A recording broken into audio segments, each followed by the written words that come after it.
Buenos días a todos. Agradezco a cada uno de ustedes por su presencia. Mi nombre es Jonatas Vaz, soy abogado del Grupo Mont y hoy día, junto con Gustavo Freitas y Alexandre Rezende, vamos a hablar un poquito sobre el estado de Minas Gerais, en Brasil, sobre todo por las oportunidades de negocio con Gustavo y sobre el tema de la logística integrada con Alexandre. Partiremos agora com a apresentação de Dona Alexandre, que é o gerente geral da empresa Multiterminais de Logística Integrada, e vai falar um pouco acerca do tema para nós. Alexandre vai falar em português, um pouco mais despacio, como sugerido a ele, e para que vocês compreendam melhor o que habla, e a apresentação depois do final, todos que estão escritos vão a receber a apresentação.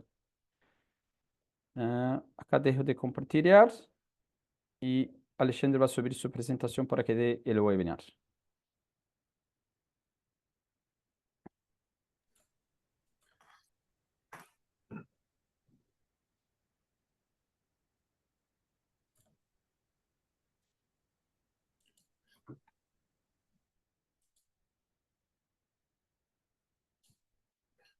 Boa tarde a todos e a todas.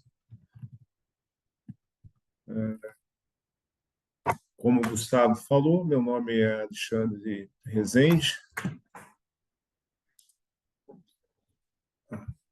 Agora sim.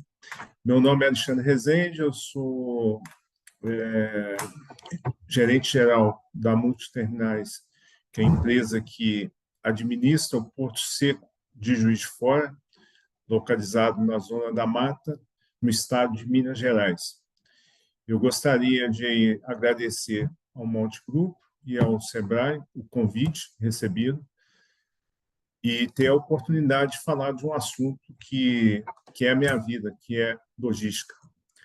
E, para fazer isso, eu vou mostrar a infraestrutura, a plataforma logística, que é a empresa que eu trabalho, que é a Multiterminais, o Grupo Multiterminais, montou aqui na região Sudeste e que está à disposição das empresas que desejam operar, né, em comércio exterior aqui na nossa região.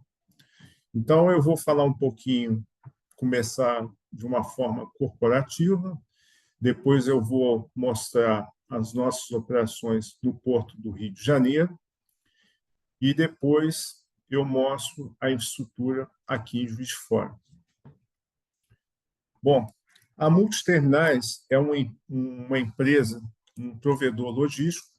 Ela iniciou as suas atividades em 1986, operando terminais alfandegados, né, que estão sob controle aduaneiro, de zona secundária, nos estados do Rio de Janeiro, Minas Gerais e também São Paulo. Hoje, o grupo, a sua infraestrutura logística, ela está montada no Porto do Rio de Janeiro, onde nós operamos os terminais de contêineres, que é a Multirio, terminal de carros, que é a Multicar, na divisa com o estado de São Paulo, na cidade de Resende, onde nós temos um complexo logístico com Porto Seco e armazém geral e terminal intermodal, e aqui em Juiz de Fora, na Zona da Mata, onde nós temos o nosso complexo logístico. Esse mapa aqui, ele é importante para mostrar não só a localização dos nossos ativos fixos, né, físicos, mas também a localização de Juiz de Fora dentro da região Sudeste. Nós podemos observar que Juiz de Fora tem uma localização privilegiada. Nós estamos a 200 quilômetros do Porto do Rio de Janeiro, 200 quilômetros da capital de Minas Gerais, que é Belo Horizonte, e 450 quilômetros de São Paulo e 450 quilômetros de Vitória, ou seja, equidistante das 4 capitais aqui da região Sudeste. Além disso, Juiz de Fora conta com excelentes acessos, né, que nós podemos visualizar aqui. Nós temos a BR-040, que começa no Rio de Janeiro e passa por Juiz de Fora, Belo Horizonte e vai até Brasília. Ou seja, corta todo o estado de Minas Gerais e também dá acesso à região centro-oeste. Além disso, nós temos a BR-267, que faz a ligação da Fernão Dias, que é a estrada que inicia em São Paulo e vai até Belo Horizonte, e faz a ligação também com a BR-101, né, que é a BR que vem desde o sul, contornando todo o litoral brasileiro e vai até o Nordeste. Além disso, nós temos aqui na região também a disponibilidade da ferrovia. O Porto Seco, eu vou mostrar mais à frente, ele tem um acesso ferroviário, então nós temos um acesso direto com o modal ferroviário. E esse modal ferroviário ele está ligado com os portos do Rio de Janeiro e o Porto de Santos, inclusive, também. O Porto de Vitória, ele está ligado, mas é uma bitola diferente, então a gente é um pouco mais difícil. Mas os portos do Rio de Janeiro e o Porto de Santos, os terminais de Santos, nós temos ligação direta. Ao longo da história, a Multiterminais ela foi montando a sua plataforma logística e hoje nós atuamos em todas as etapas da cadeia logística, como mostra essa figura. Começando pela zona primária, que é porto e aeroporto, inclusive no caso do porto com ativos próprios, né? Como eu falei, nós operamos o porto do Rio de Janeiro.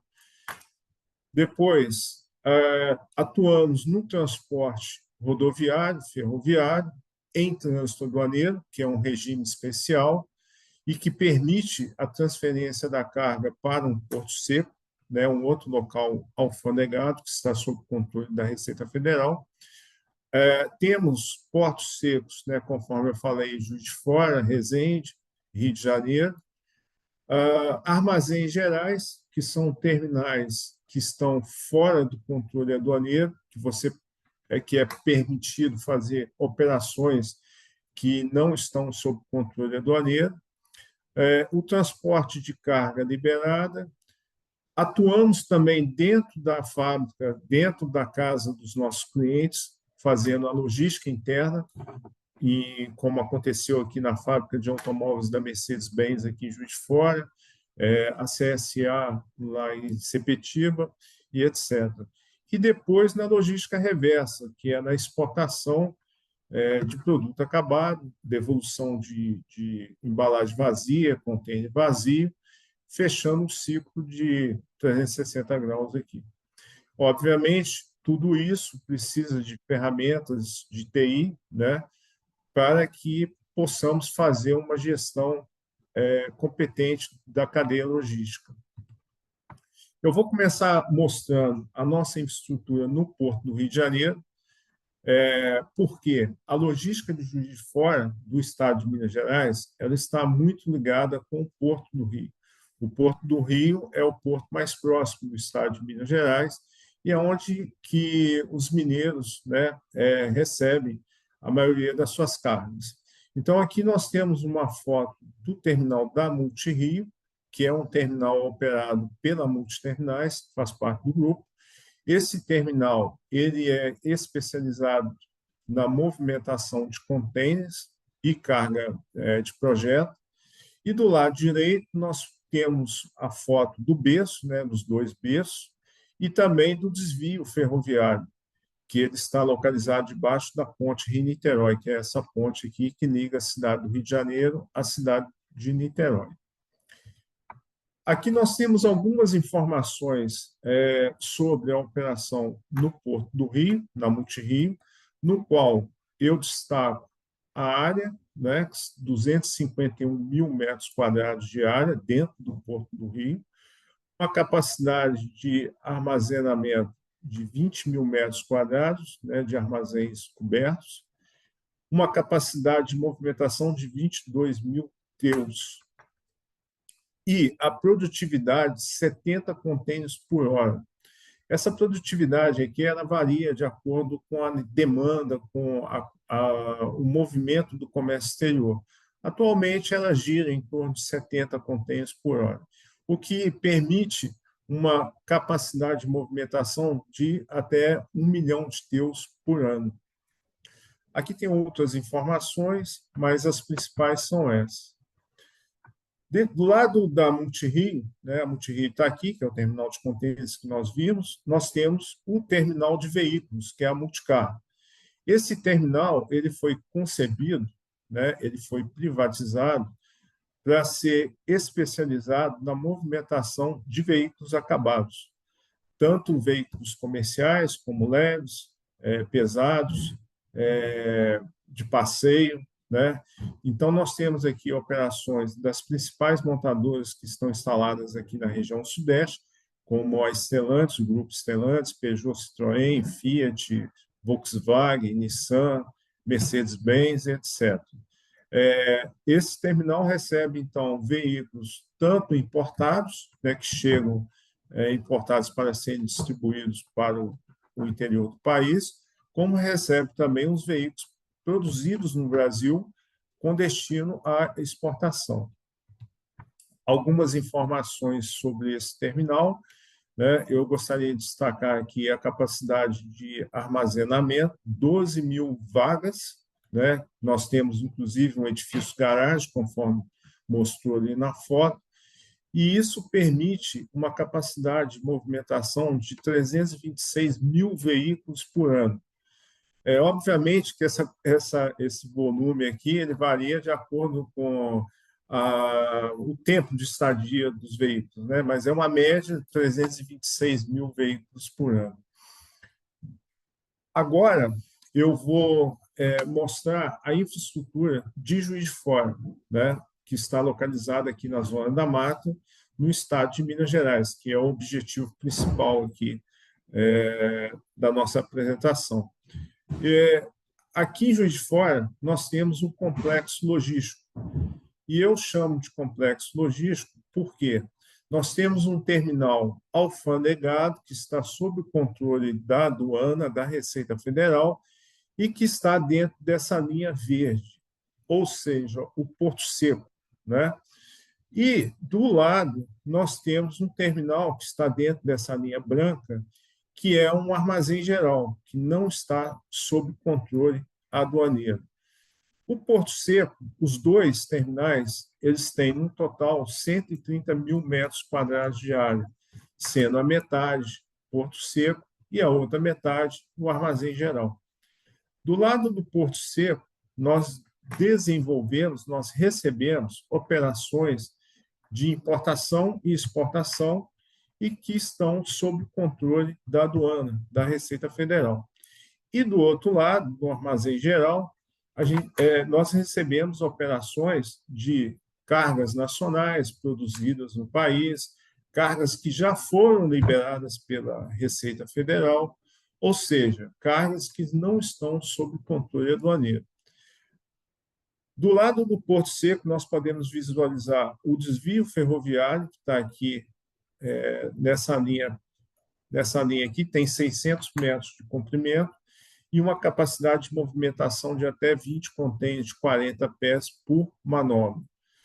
Aqui nós temos o pátio para armazenagem de contêineres e cargas soltas, né, que a gente chama de breakbulk, são equipamentos, estruturas metálicas e também contêineres. Então, a gente consegue receber diretamente na ferrovia e fazer a carga e a descarga dos vagões diretamente dentro do Porto Seco. Esse desvio ferroviário ele está ligado aqui no ramal principal da ferrovia, que é da empresa MRS, que é quem opera essa ferrovia aqui na região sudeste. E então a gente tem um acesso direto aos principais portos da região sudeste, tanto do Rio de Janeiro como do Porto de Santos. Falando um pouco mais detalhadamente sobre a infraestrutura, o armazém de carga geral ele tem 9.500 metros quadrados e tem uma capacidade de armazenagem de até 450 TEUs. TEUs, apenas explicando, é um contêiner de 20 pés, que tem mais ou menos 12 metros de comprimento, que nós chamamos de TEUs. Então, ele tem uma capacidade de armazenagem de 450 teus. Aqui no pátio, para armazenagem de contêineres, são 35 mil metros desse lado aqui da ferrovia e mais 20 mil do lado de cá. E isso permite a armazenagem, a capacidade de armazenagem de até 1.400 teus. Isso porque, eu vou mostrar mais à frente, nós temos equipamentos modernos, que é a Heatstacker, e ela tem uma capacidade de armazenagem vertical de até 5 contêineres de altura. Então, conjugada com a área disponível, nós temos uma capacidade de armazenar até 1.400 teus. O desvio ferroviário está aqui, conforme eu já falei, 600 metros de comprimento. Aqui nós temos armazéns climatizados para cargas que precisam de controle de temperatura e umidade relativa do ar. São 1.100 metros quadrados de armazéns climatizados. Nós temos câmara frigorífica com temperatura de 2 a 8 graus para cargas que precisam de uma temperatura menor. Nós temos também 16 tomadas para ligação de contêineres frigoríficos, ou seja, cargas que precisam de temperatura negativa. Então, nós temos condições de receber também. Temos um armazém de produtos químicos, que fica desse lado aqui, para poder fazer armazenagem de produtos químicos. Aqui nós temos uma foto do desvio ferroviário dentro do Porto Seco, carregado com contêineres. Isso aqui são contêineres que chegaram via trânsito aduaneiro, que é o regime especial da Receita Federal, que permite a transferência da carga de uma zona primária, a zona primária é porto, aeroporto ou poste de fronteira. Então, esse regime ele permite a transferência desses locais, que é onde chegam os veículos internacionais, até o local de escolha do importador para ser feita a liberação, que é o trânsito aduaneiro. Então, esse trânsito aduaneiro ele pode ser feito no modal ferroviário e no modal rodoviário, no nosso caso, porque a gente tem a disponibilização da ferrovia aqui no terminal.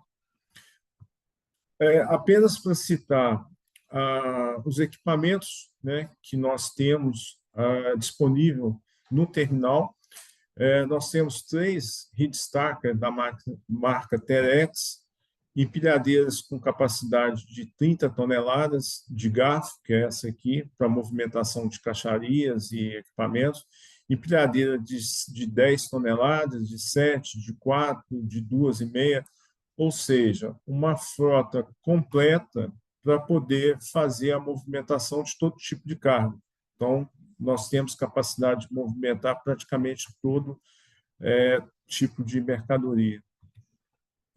Falando um pouquinho da operação do armazém geral, ou seja, da área não controlada pela Receita Federal, hoje nós temos uma operação grande lá com os veículos acabados do grupo Stellantis.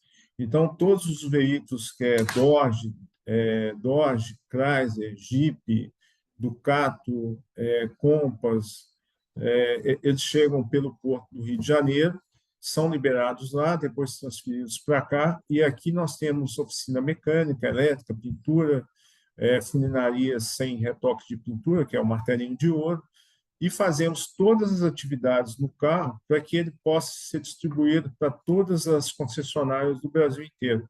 E ele já chega na concessionária pronto para ser vendido.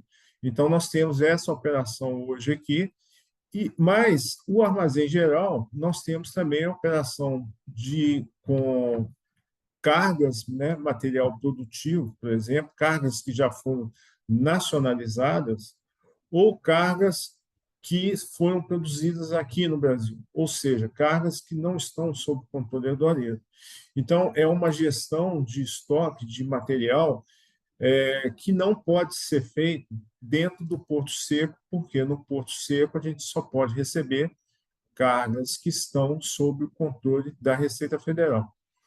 Então, nesse local, nós conseguimos fazer reembalagem de material, sequenciamento para abastecimento de linha, inventário, troca de embalagem, todos esses tipos de serviços que nós não podemos fazer dentro da área do Porto Seco, nós podemos fazer nesse local aqui.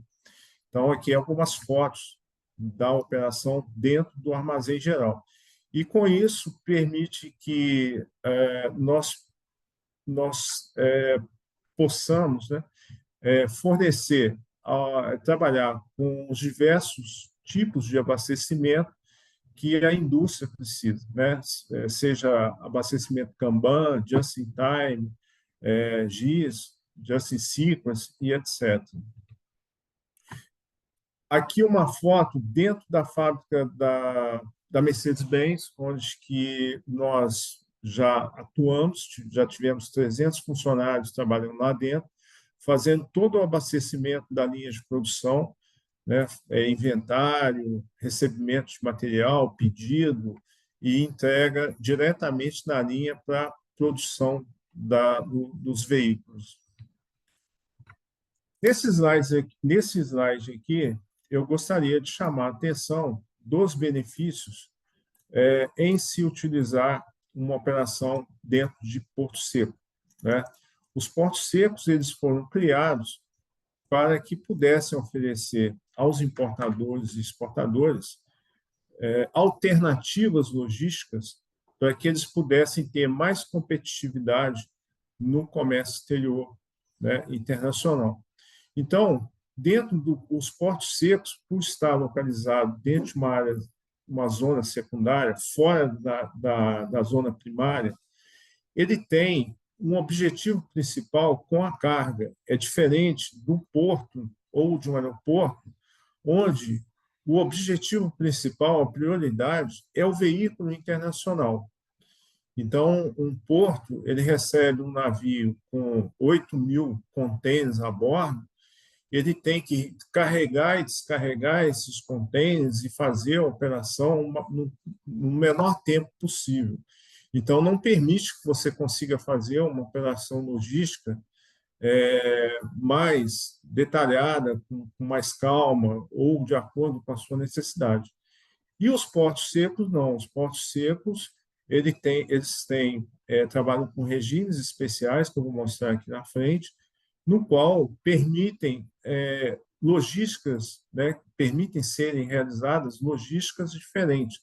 Por exemplo, entreposto aduaneiro, no qual a carga pode ser enviada para o Porto Seco, ficar ainda um estoque do exportador, que fica aqui no Brasil, sem ser liberado, e, posteriormente, ele vai sendo liberado de acordo com a necessidade do importador, de acordo com a demanda dele, inclusive pode ser destinada para outros clientes, né?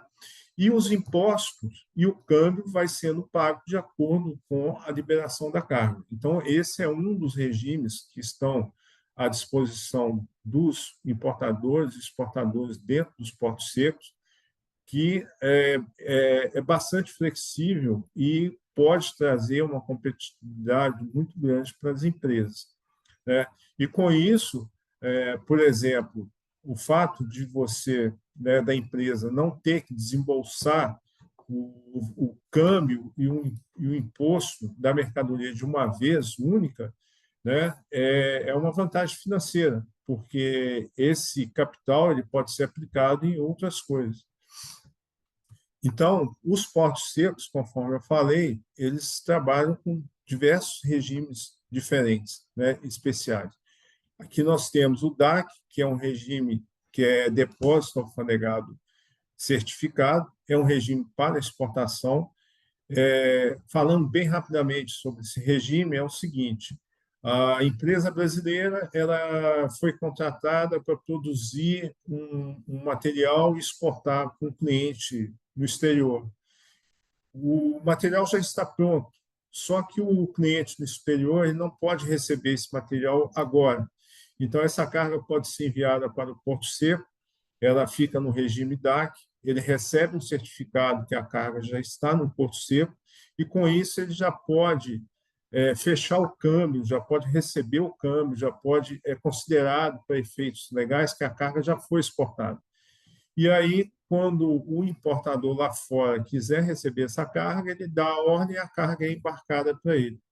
né, é um regime especial. O interposto aduaneiro, que é um regime que eu já falei no slide anterior, a admissão temporária, que é quando o importador traz uma carga que vai ficar um tempo aqui e depois vai ser devolvida para o exterior.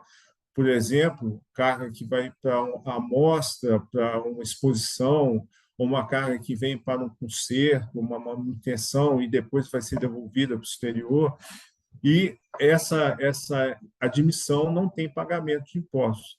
E o corredor logístico de importação, que é um benefício do governo do Estado de Minas Gerais, ele é estadual, no qual existe o diferimento, a postergação do pagamento do imposto, que é o ICMS, que é o maior imposto, né, que existe nas operações de comércio exterior. Então, esse benefício, o governo de Minas, né, ele permite que o ICMS, ao invés de ser recolhido no desembaraço da carga, ele pode ser recolhido quando a carga é vendida, quando ela é comercializada. Então, com isso, você consegue evitar essa antecipação desse imposto e o imposto que é recolhido, né, na comercialização da carga já é o imposto definitivo.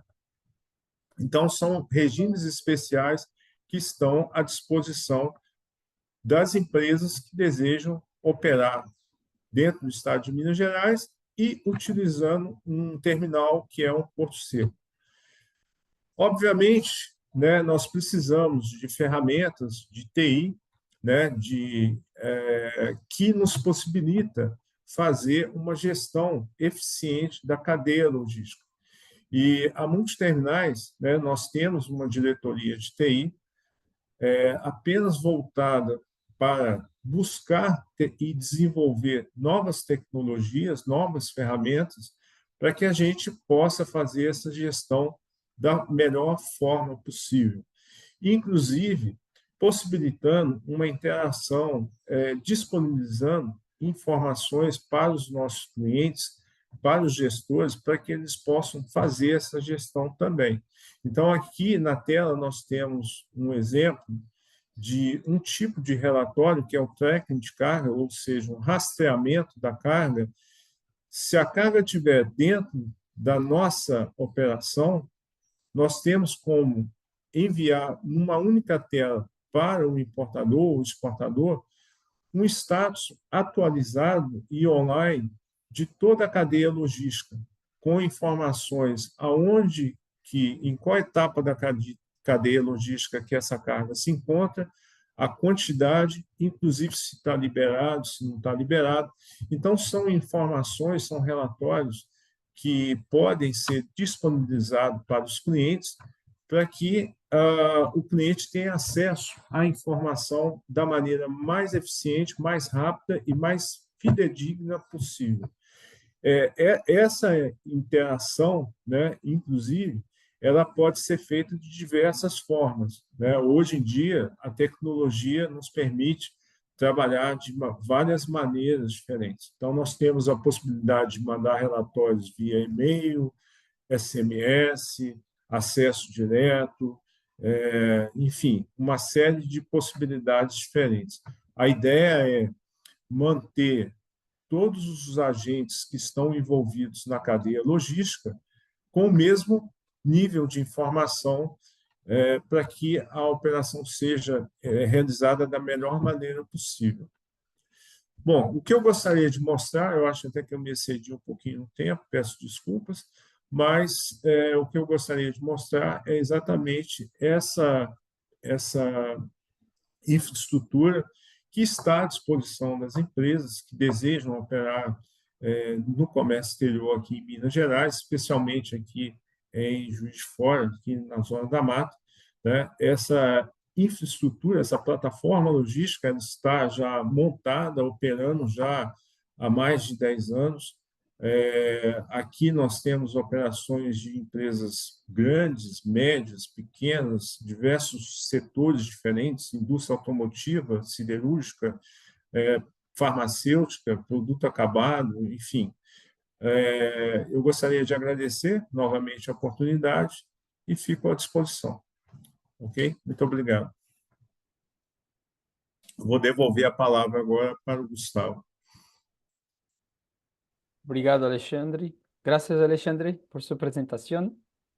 Ahora todos saben que pueden trabajar con cualquier producto que será entregue en su destino en Minas Gerais. Tenemos todo lo que necesitamos para logística.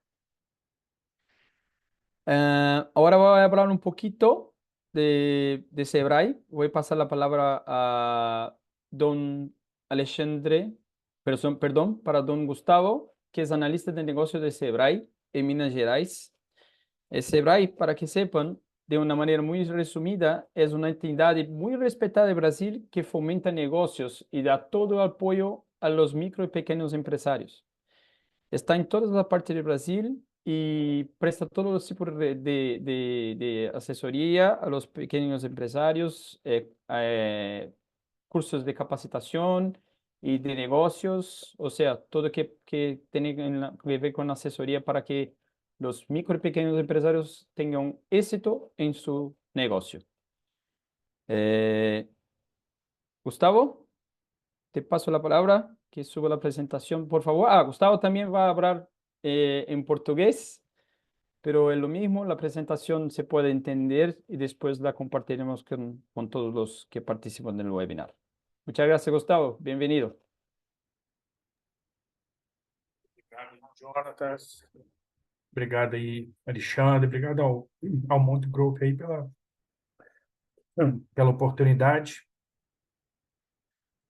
O Jonathan comentou rapidamente aí sobre o Sebrae, e nós somos, então, uma empresa de consultoria que atuamos basicamente com micro e pequenas empresas, com o grande objetivo de dar o melhor do conhecimento das estratégias de gestão para essas empresas. E também trabalhamos com esse fomento mercadológico, enfim, atuamos aí dando e oferecendo aí para as microempresas de todos os setores, isso é importante, né, que trabalhamos com indústria, trabalhamos com comércio, serviço, agronegócios, empresas de base tecnológica, ofertando aí esse suporte empresarial. Então, a gente consegue aí ter uma relação muito próxima aí com essas empresas em todo o estado, né? E falando por Minas Gerais, mas também no território brasileiro como um todo. Eu vou compartilhar aqui a minha breve apresentação.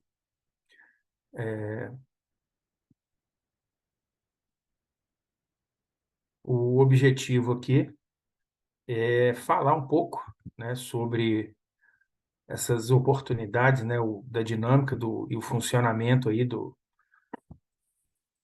tanto do mercado exportador quanto do mercado importador, dentro da perspectiva do país, mas focalmente dentro do estado de Minas Gerais e com um olhar especial para um território onde nós atuamos, que é o território da Zona da Mata Mineira.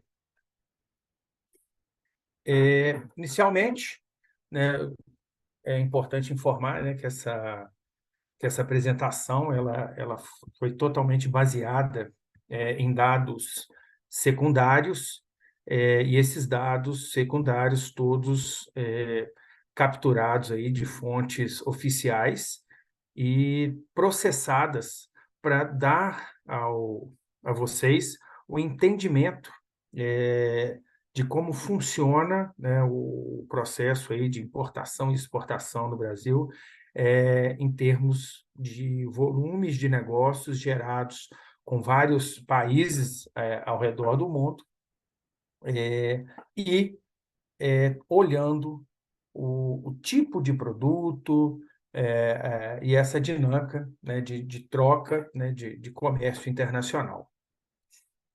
Eu começo falando um pouco aqui, né, sobre as nossas exportações né, em nível mundial, né, Minas Gerais tem uma relação significativa aí com a China, né, a Argentina se destaca aí também com um quantificativo aí de importando um volume interessante de produtos. E aí a gente consegue ver, né, dentre esses top 10, né, que são esses países que a gente se relaciona, apenas a Argentina, dentro de uma escala geral, se apresenta como um país de destino aí dos nossos produtos e serviços. E observando por blocos econômicos, né, a gente tem uma relação forte com a Ásia, com a Europa, com a América do Norte, né, com a União Europeia, né? A América do Sul está em sétima, né, enquanto bloco econômico está em sétimo lugar aí nesse nosso ranking. Então, percebe-se que a gente tem realmente um bom espaço aí para melhorar essa interação entre os países. Essa lista aí, gente, nos apresenta os 20 principais produtos exportados.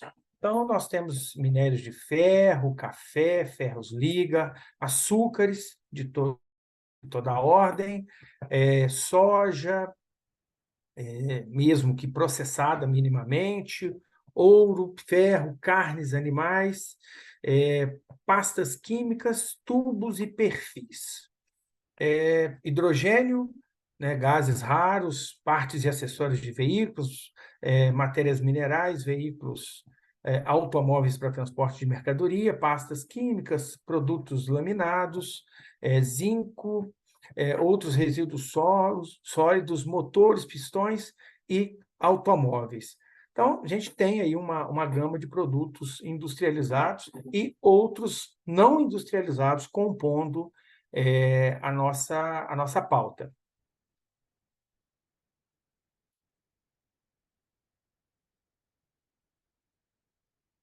Né? Dentro aqui, já olhando, trazendo esse zoom, olhando focalmente para a América do Sul, a gente percebe que a Argentina tem uma parceria comercial forte com o Brasil, seguida aí pela Colômbia, Chile, Paraguai, Uruguai, Bolívia e os demais países aí da América do Sul.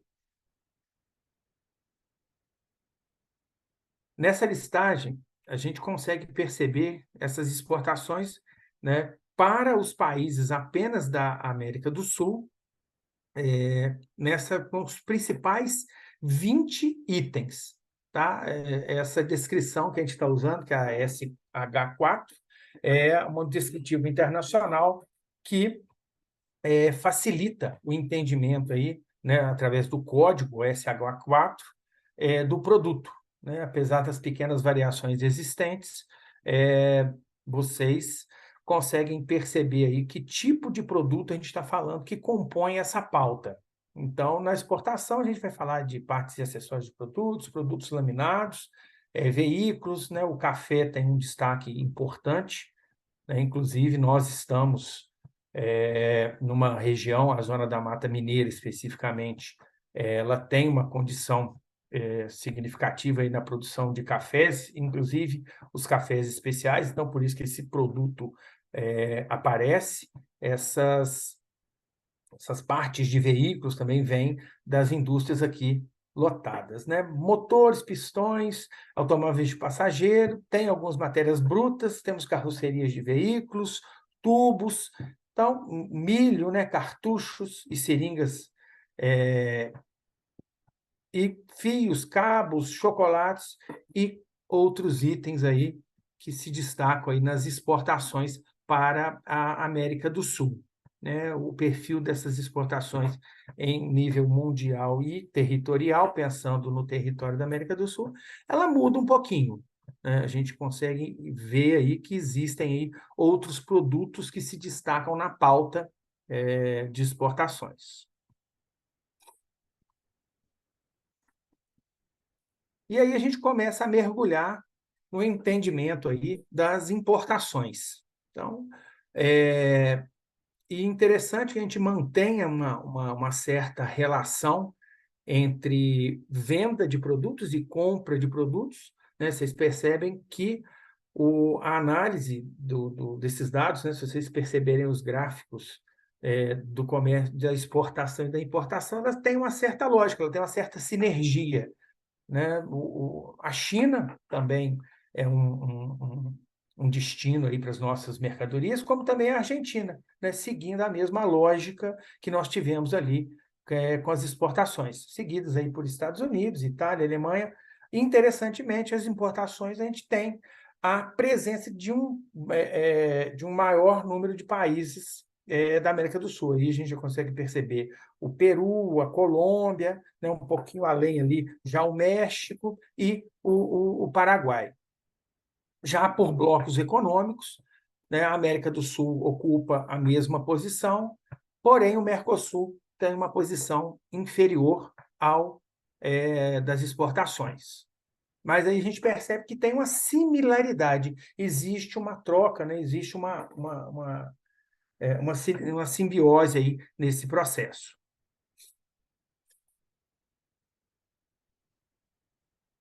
E a gente começa a ver os produtos, né? A gente percebe que tem os automóveis, eles estão sendo um destaque aí nas importações. Os diodos, aí a gente começa a trabalhar com produtos processados industrializados, né? Que a gente importa, então, os diodos, partes e acessórios de veículos, os próprios veículos, produtos processados, né, para o agronegócio, os adubos, né, e também os produtos, os defensivos, inseticidas, fungicidas. Então, existe aí uma demanda por este tipo de produto, até mesmo pela própria característica do Brasil na sua matriz econômica. Então, nós temos aí, de fato, a necessidade dessa importação desses produtos para complementação das nossas operações. Seguidos aí por minérios de zinco, arroz, os produtos alimentícios também aparecem, e compostos exclusivamente heteroátomos, átomos, calçados com solas exterior de borracha, enfim. Então, a gente também consegue ter aí uma aquisição de produtos industrializados, semi-industrializados, para aí a composição da nossa matriz de produção. Isso sempre olhando para o estado de Minas Gerais. Depois eu vou caracterizá-lo um pouco melhor para vocês entenderem o que é esse território que a gente fala aí do estado de Minas Gerais, para ficar mais simples aí o nosso entendimento. E aí, olhando as importações agora, já com o perfil dos nossos países aqui da América do Sul, né? Argentina, Peru, Colômbia, Paraguai, Uruguai e Chile, tem já uma relação um pouco mais intensiva, lembrando que a Argentina tem uma relação muito forte, né? A gente importa muita coisa da Argentina em termos de volume, e os outros países a gente tem uma condição menor de importação.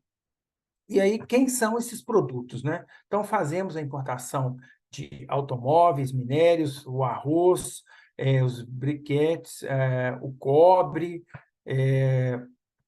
os coques e os semicoques de unha, o malte, mesmo que torrado, né, para abastecimento aí de vários negócios, produtos industrializados para, né, como motores e pistões, leite, né, uma demanda forte aqui que existe ultimamente, o leite, as natas para o processamento, veículos, carnes, né, de espécie bovina, os extratos de malte, chocolate, carnes de animais de outras espécies.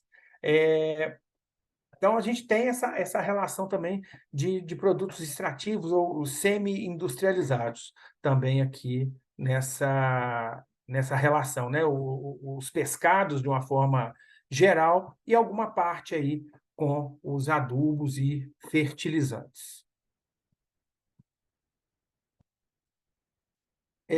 Como eu comentei anteriormente, vale destacar o tamanho do estado de Minas Gerais, né? O Brasil é dividido aí em 27 unidades federativas, incluindo aí o Distrito Federal. Uma delas é o estado de Minas Gerais. E é importante a gente perceber que Minas Gerais tem uma população significativa, são aproximadamente 21,4 milhões de habitantes. Então, vale lembrar que, comparativamente, o estado ele tem uma população, às vezes, muito superior a determinados países do mundo, inclusive pensando em países aí da América do Sul. Temos um PIB aí de 857 bilhões e somos extremamente fragmentados, né? Essa logística que o Alexandre nos apresentou, ela é importantíssima para a geração de negócios, a compreensão daquele empresário que tem interesse, vontade ou planeja investir aqui no Brasil nessa relação de empresarial, essa estrutura que nós temos, principalmente aqui no estado de Minas Gerais, né, com uma quantidade muito significativa de municípios, né, e elas são divididas por esses territórios. Nós, quando falamos da Zona da Mata, a gente está falando desse pedacinho verde aqui, ó. São esses escritórios. Nós estamos, né, lotados aqui em Juiz de Fora. Se você for perceber e conseguir, né, projetar um pouco, aqui, nessa faixa aqui, a gente teria o estado do Espírito Santo aqui, Bahia, Rio de Janeiro aqui, e logo abaixo o estado de São Paulo. Logo após, a gente já está aí com o nosso litoral. Então, o estado de Minas Gerais ele não tem ligação com o oceano, né? Porém, a gente faz essa ligação principalmente pelo Porto do Rio de Janeiro, né? O Alexandre colocou no mapinha aí, dava para a gente enxergar essa perspectiva. E quando a gente fala da Zona da Mata, então nós estamos neste território aqui, né? Quando falamos do estado de Minas Gerais, então nós pensamos nessa massa toda aqui, né, de municípios e regiões. A região central do estado é onde a gente encontra também a capital do estado, que é o município de Belo Horizonte. Olhando essa nossa região específica, né, que é o verdinho aqui que a gente apontou no mapa, temos uma população de quase 3 milhões de habitantes, é bastante povoado esse território, né, tirando aí a região central, que é onde está concentrada ali a grande Belo Horizonte, que é a capital do estado. Nós somos o segundo território em população. Temos um PIB também bastante significativo. Esse PIB aqui, se você for perceber o PIB do Triângulo Mineiro, ele é mais alto que o nosso, e lá eles têm uma situação de industrialização, uma proximidade também com o agronegócio bastante intensa. Mas é um PIB ainda bastante significativo, relativamente falando.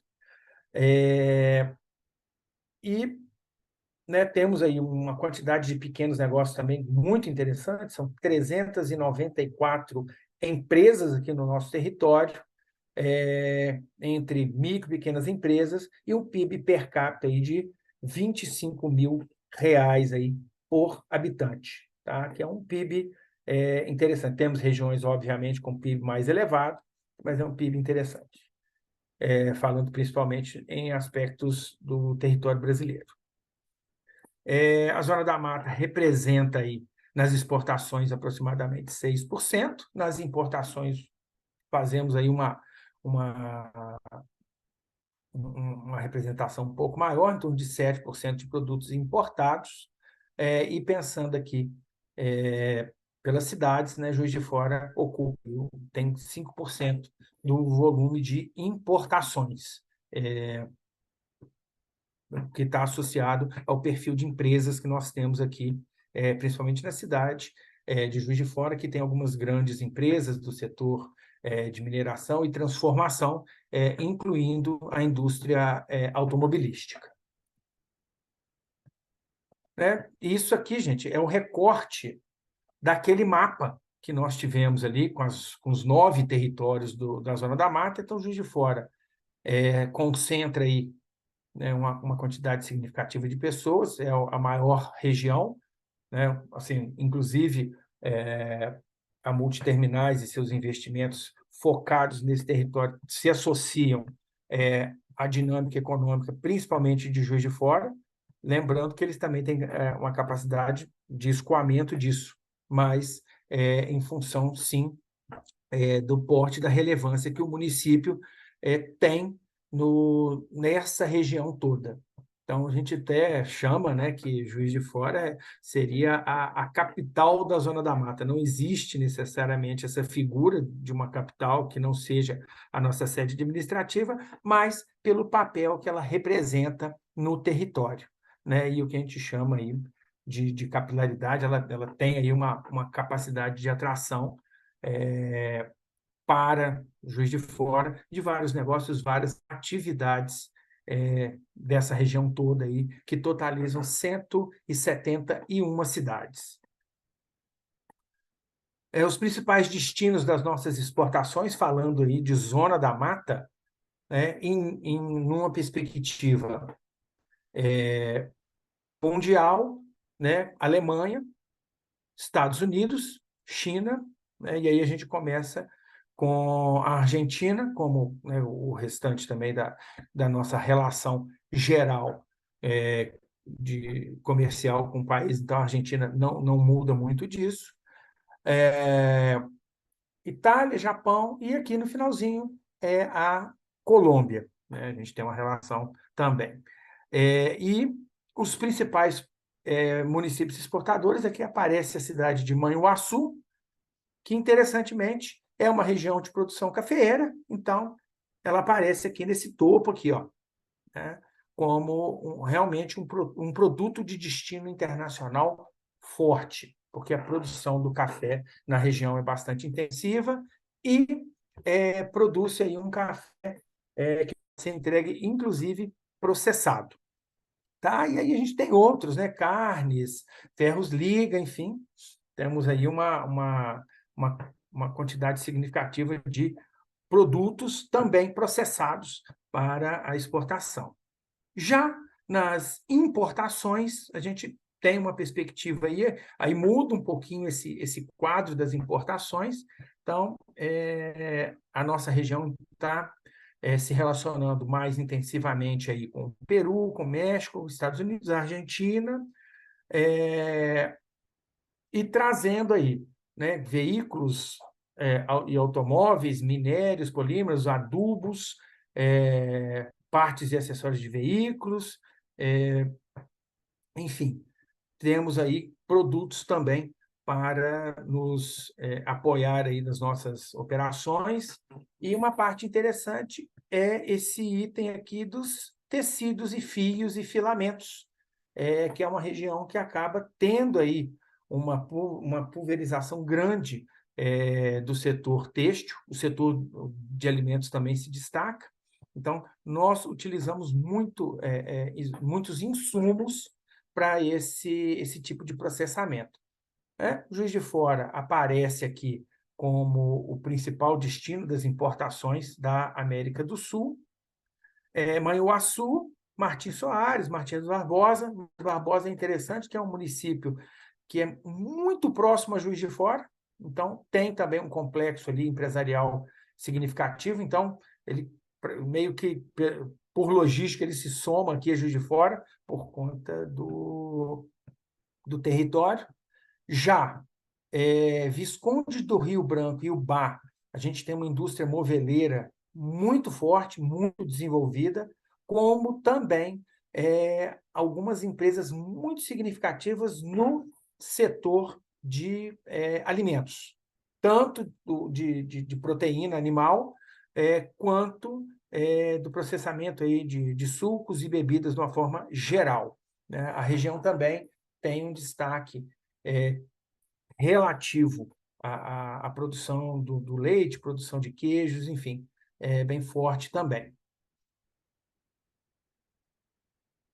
E aí, essa parte ela é interessante porque ela traz o que a gente chama de coeficiente locacional. esse coeficiente locacional, ele é uma perspectiva do que representa a economia da Zona da Mata frente ao que é produzido no Estado, né? Então, o que nós temos aqui na região como forte. E isso nos traz a perspectiva também das oportunidades de negócio. Por quê? Percebam aqui que a gente tem, né, nesse coeficiente locacional, a fabricação de meias, né? Eu me remeto aí um pouco ao comentário que eu fiz anteriormente, sobre a indústria de confecção e a indústria têxtil, que ela é bastante forte aqui na região. Também temos a fabricação de artefatos de couro, algumas indústrias fortes também no segmento de papel e papelão, que nos gera algumas demandas que possibilitam negócios, né? A compra de fios, de uma forma geral, tanto fios de algodão, né? Fios e também os fios de origem química, né? Que aí a gente está falando do poliéster, estamos falando aí da poliamida, estamos falando aí do elastano, tanto o natural quanto o processado também. Enfim, que aí a gente vem, né? Tecelagem de fios e fibras artificiais ou naturais, confecções de roupa íntima. Temos também a fabricação de laminados, planos tubulares, materiais plásticos e a extração do alumínio.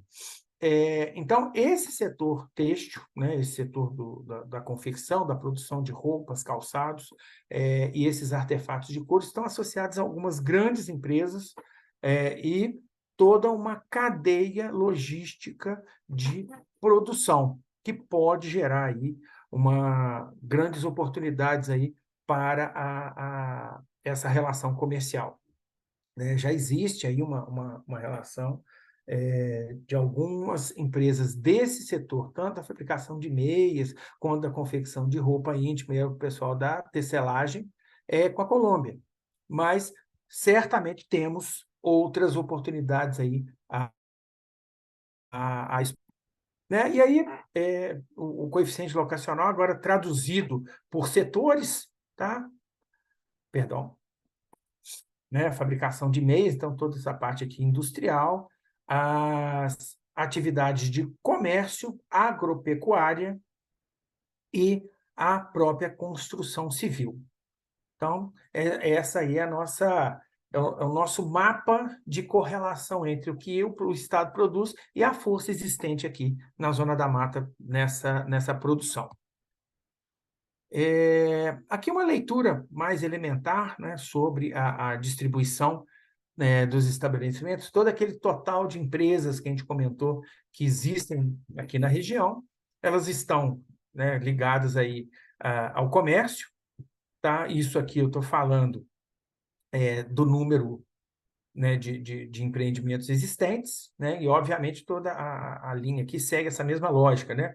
Tanto a massa salarial paga, quanto o número de colaboradores ligados a essas operações. Então, a gente percebe que a indústria tem um fator significativo e o comércio também. Então, nós temos aí uma grande oportunidade, tanto de aproximação com a indústria, com fornecimento aí de insumos, tanto matérias mais brutas quanto matérias processadas, e o próprio comércio, que também é bastante significativo em toda a região.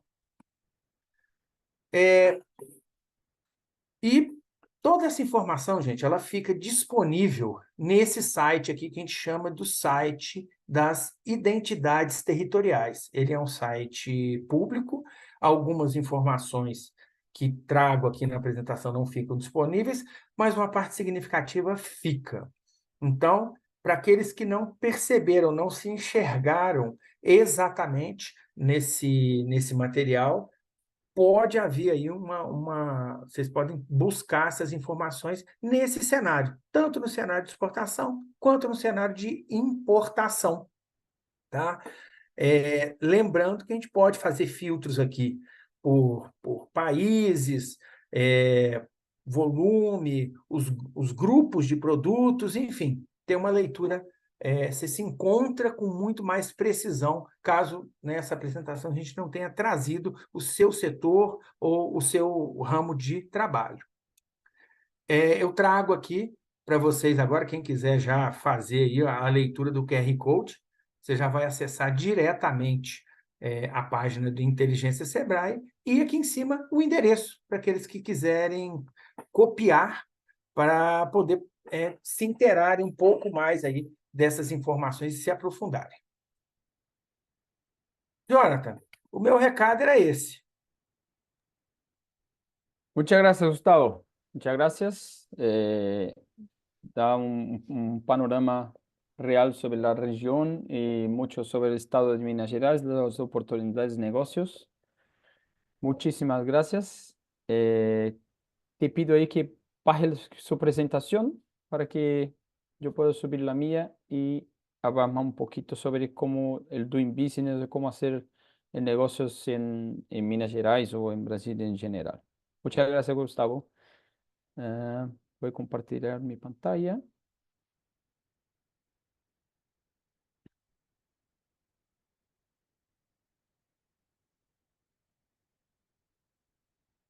Ahí sí.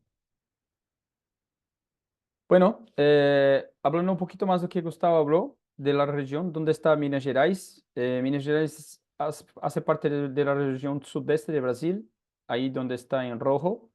Es de lejos la región más que tiene las ciudades con mayores PIBs, la región con mayor PIB y la región más industrializada y desarrollada de Brasil.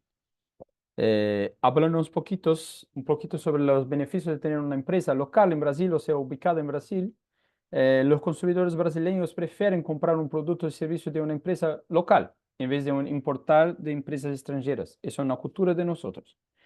Para las empresas locales que califican para tributar bajo el Sistema Nacional Simples, que hasta un ramo de faturamiento, una fatía de faturamiento de plata, que hoy día son 90% de las empresas que están en Brasil, es mucho mejor comprar una empresa establecida en Brasil. O sea, hacer la compra de productos, hacer el mercado, ya que no necesitan preocuparse con la gran carga fiscal que afecta a un producto de servicio importado. Con una empresa local, planificación tributaria se puede recuperar mucho de los impuestos. En algunos casos se llega casi a 50%. Y hay muchas licitaciones públicas a las que solo se permite participar empresas locales. Bueno, ahí habla un poquito más de eso. Voy a pasar un poquito que estamos muy retrasados por la hora. Brasil permite que cualquier empresa brasileña, excepto para algunas actividades muy específicas, sea propiedad total de un socio extranjero. Sin embargo, es necesario que cada socio extranjero otorgue un poder a un representante legal en Brasil. El representante legal debe ser una persona natural, brasileña o extranjera, residente en Brasil, y si la persona es extranjera, debe tener visa permanente. Ahí están las fases para abrir una empresa en Brasil. En promedio se demora 30 días después de tenermos toda la documentación con nosotros. En general, la fase que más se demora es juntar toda la documentación, que van a ser los poderes, la constitución de la empresa y todo eso.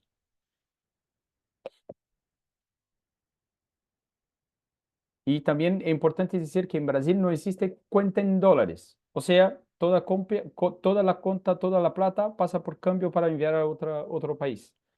Así que todo tiene que pasar para reales y no existe, repitiendo, no existe cuenta en dólares en Brasil. Los bancos solo trabajan con reales. Bueno, hablando un poquito de las visas. Las visas principales son la visa de visita, que está destinada a una estadía corta de hasta 90 días sin intención de establecer residencia o inmigración.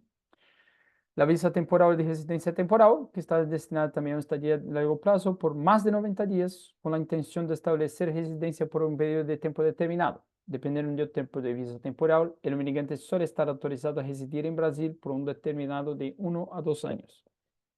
Y la visa de inversionista, que para un extranjero que pruebe inversión de capital en el país, Esta inversión se puede realizar en una empresa o en bienes inmuebles. Así como la realización de la inversión, el extranjero también podrá recibir un permiso de residencia en Brasil. Además de eso, tenemos los visas de diplomáticos, de deportistas, artistas, etc. Bueno, para los colaboradores, la mejor opción es hacerlo como empleado, porque acá la justicia muy pro trabajador y siempre reconoce los vínculos, o casi siempre.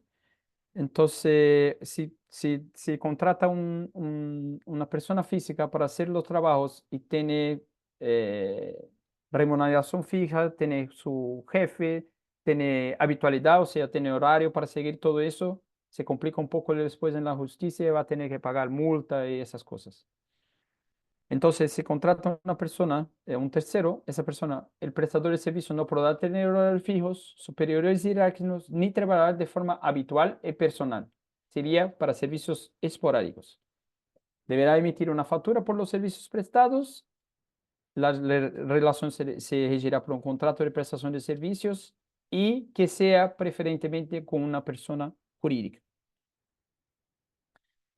El empleado debe estar registrado y tener sus beneficios laborales hasta 44 horas semanales, 13º salario, fondo de garantía, seguridad social, 30 días de vacaciones, no son nables, son 30 días corridos, pago de horas extras y indemnización en caso de despido sin justa causa.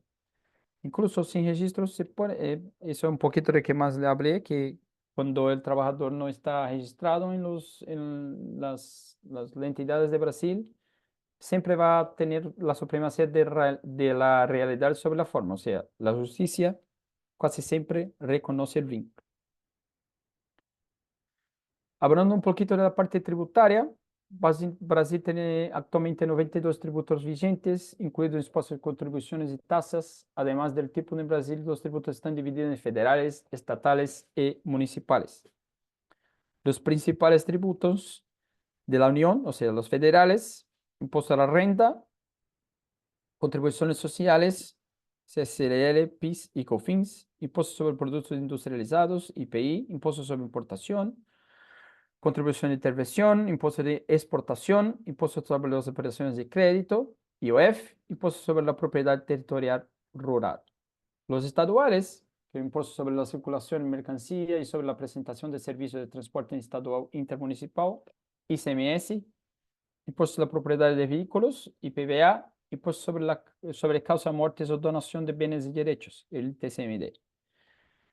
Y los municipales, que es el impuesto sobre la prestación de servicios, que no son los servicios de ICMS, el ISS, impuesto sobre la propiedad predial territorial urbana, cuando uno tiene un edificio, y impuestos que son como las contribuciones, impuesto sobre la transmisión e intervivos a cualquier título de bienes raíces, el ITBI, cuando eso se paga cuando se vende, o sea, se comercializa un bien raíz. Impuesto a la renta a la persona jurídica, que son contribuyentes de la persona jurídica que está en domicilio en Brasil, y en ese impuesto tiene dos regímenes, la renta real y la renta presunta, y los dos tienen alícuotas básicas que parten de 15%. Impuesto a la renta persona natural, que son contribuyentes de toda la persona natural, y su alícuota es definida de acuerdo a los ingresos. Hay una tabla progresiva.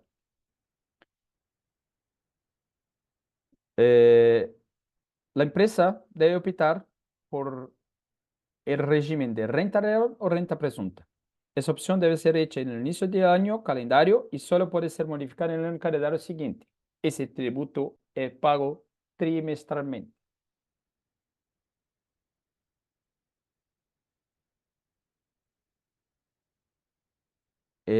La renta real son calculados con base en un valor obtenido en el estado de ejercicio, llamado en Brasil de DRE, con variación de adiciones y deducciones permitidas por la ley. La alícuota base de IRPJ es de 15% y más 10% a lo que sea 20.000 reales de la base imponible, o sea, de facturamiento. La alícuota de CSLL La contribución es de 9%. Si hay un cálculo de una pérdida en un trimestre, o sea, si la empresa no apura utilidades, no habrá pago de IRPJ y CSLL. Para la renta presunta, como el propio nombre dice, se presume que la empresa va a tener un cierto facturamiento, una cierta facturación. Y el cálculo del IRPJ y CSLL bajo el régimen de renta presunta se realiza directamente sobre los ingresos brutos de la empresa, de los cuales se extrae una margen de utilidad presunta. Es necesario segregar las informaciones para cada operación, pues cada una tiene su alícuota de presunción. Por ejemplo, para industria y comercio, 8%, para servicio, 32%. La alícuota base, 15%, más 10% lo que exceda el 20.000 de la base imponible, alícuota de CSL, 9%. Habrá pago de IRPJ y CSL, incluso en caso de cálculo de pérdida en el trimestre. O sea, el fisco asume que un cierto porcentaje de los ingresos es ganancia y aplica la alícuota. Esto es muy bueno en algunas situaciones, pero puede ser una desventaja en otros casos. Entonces, para eso tendremos que estudiar cuál sería la mejor manera para establecer una empresa en Brasil, que sea la renta presunta o la renta real. Acá hablando también un poquito más sobre los tributos como los PIS/COFINS y de renta real o de renta presunta, sus alícuotas básicas, un poquito más sobre ICMS. Estoy intentando ser rápido para que no avanzamos mucho por el tiempo. Que tiene su alícuota básica de 18%. Eso es un poco variable por los estados, pero ahora los estados tienen como un acuerdo que eso es variable. Es variable, pero tiene un acuerdo para que no sea tanto. Para algún producto sí, para otros no. Hay mucha variable. El ISS, que es por municipio, y su alícuota que se aplica sobre los servicios y su alícuota siempre existe una tabla para saber cuál es la alícuota para cada prestación de cada servicio.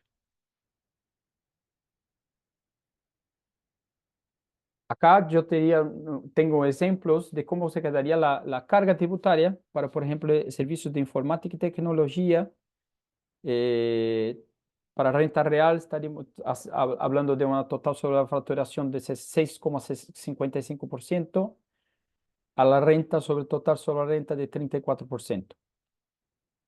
Para renta presunta sería total sobre la facturación de 6,55% y de la renta presunta de 24% más la margen presunta de 32% en caso de ganancia. Más los 10 adicional arriba de los 20.000 de la facturación. Y IRPJ y CSLL se pagan sobre la margen de ingresos presunta y no sobre las ganancias. Se debe estudiar si la empresa tendrá una utilidad mayor al margen presunta de 32%. En general, si es superior a 32%, vale la renta presunta. Y si es inferior a 32%, vale la renta real. Esa es una regla básica que utilizan los contadores, pero claro, como dijo, muchas veces hay que estudiar cuál es el mejor caso para las empresas. Ahí están los números. Después siempre digo que nos piden, compartiremos las informaciones con ustedes, la presentación toda. El otro ejemplo, asesoramiento consultoría empresarial. Tenemos total sobre la facturación 14,25%, total sobre la renta 34%. Eso en renta real. En renta presunta tenemos total sobre la facturación 8,65% y de tributo a la renta 15% sobre la margen presunta de 32 más 10% adicional a los 20, más CSLL de 9% que sobre la margen presunta de 32. Total sobre la renta 24% sobre la margen presunta de 32 más los 10% a que adiciona a 20.000. Las notas son prácticamente la misma. Acá hay números. Acá, por ejemplo, para empresas de comercio, de mercaderías en general, acá entra el ICMS, o sea, tenemos un total sobre la facturación de 27,25% de impuestos, de tributos, perdón. Y total sobre la renta de 34% para la renta real. En caso de la renta presunta, tenemos total sobre la facturación 21,65% y de total sobre la renta de 24%, sobre la margen presunta de 8% de IGPJ y 12% de CSLL. Parece muy complicado, pero se puede. Acá hay números. Partiendo de una facturación de 100.000 reales. Y acá llegamos al final de nuestra presentación. Y hablando un poquito del Grupo Mon, puedo decir que estamos en prácticamente todos los países de Latinoamérica y brindamos servicios de asesoría comercial, asesoría legal, representación legal, domicilio legal, contabilidad, payroll, etc. En fin, todo lo que su empresa necesita para hacer un soft landing en ese país, se establecer de una forma más soft y tener todo el asesoramiento que sea necesario.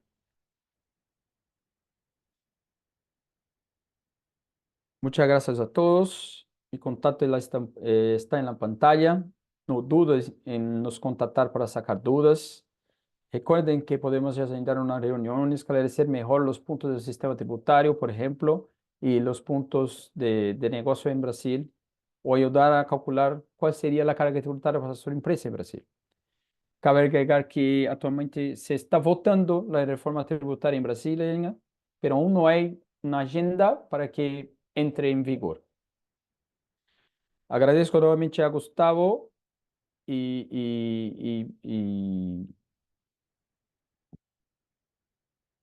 espera, déjame volver ahí a la primera página. Alexandre. Alexandre, perdóname, perdóname Alexandre. Agradezco nuevamente a Gustavo y Alexandre por sus presentaciones de Sebrae Multiterminais. Ahora sabemos todo un poquito más sobre los negocios que brindan Minas Gerais y sabemos, estamos seguros que tienen todo para la logística en el estado. Muchas gracias. Terminamos por aquí. Muchas gracias a todos por su participación. Un abrazo. Chao, chao. Graças. Um abraço. Chao, chao, chao, chao. Tchau.